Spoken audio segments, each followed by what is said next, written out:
राधे राधे भक्तों। आपका स्वागत है आपके अपने चैनल मनमोहन क्रिएशन में। आज मैं आपको माघ मास का चौथा अध्याय सुनाऊंगी।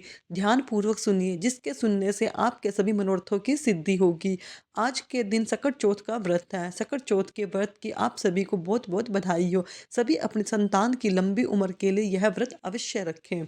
आइए चलते हैं चौथे अध्याय की ओर।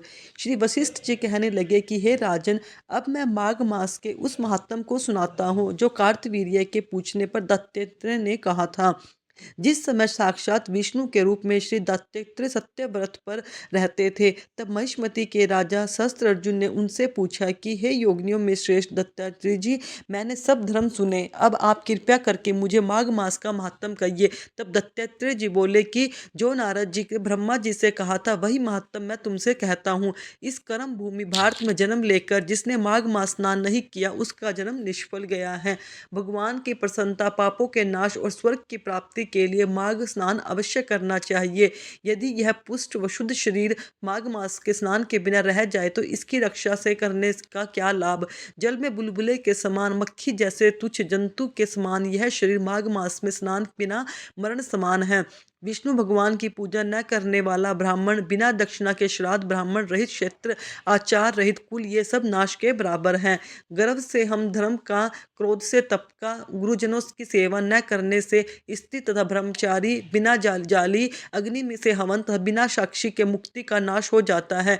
जीविका के लिए कहने वाली कथा, अपने लिए बनाए हुए भोजन की क्रिया, शूद्र से भिक्षा लेकर किया हुआ यज्ञ तथा कंजूस का धन, यह सब नाश के कारण है। बिना अभ्यास और आलस्य वाली विद्या, असत्य वाणी, विरोध करने वाला राजा, जीविका के लिए तीर्थ यात्रा, जीविका के लिए व्रत, संदेह युक्त मंत्र का जप, व्यग्र चित्त होकर जप करना, वेद न जानने वालों को दान देना, संसार में नास्तिक मत ग्रहण करना, श्रद्धा बिना धार्मिक क्रिया, यह सब व्यर्थ है। और जिस तरह दरिद्र का जीवन व्यर्थ है, उसी तरह माघ स्नान के बिना मनुष्य का जीवन व्यर्थ है। भ्रमघाती, सोना चुराने वाला, मदिरा पीने वाला, गुरु पत्नीगामी और इन चारों की संगति करने वाला माघ स्नान में पवित्र होता है।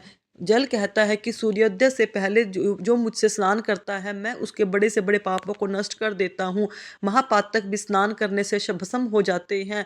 माघ मास के स्नान का जब समय आ रहा है तो सब पापों को नाश करने भय से कांप जाते हैं। जैसे मेघों से मुक्त होकर चंद्र प्रकाश करता है, वैसे ही श्रेष्ठ मनुष्य माघ मास में स्नान करके प्रकाशमान होते हैं। काया वाचा मनसा के किए हुए छोटे या बड़े, नए या पुराने सभी पाप स्नान से नष्ट हो जाते हैं।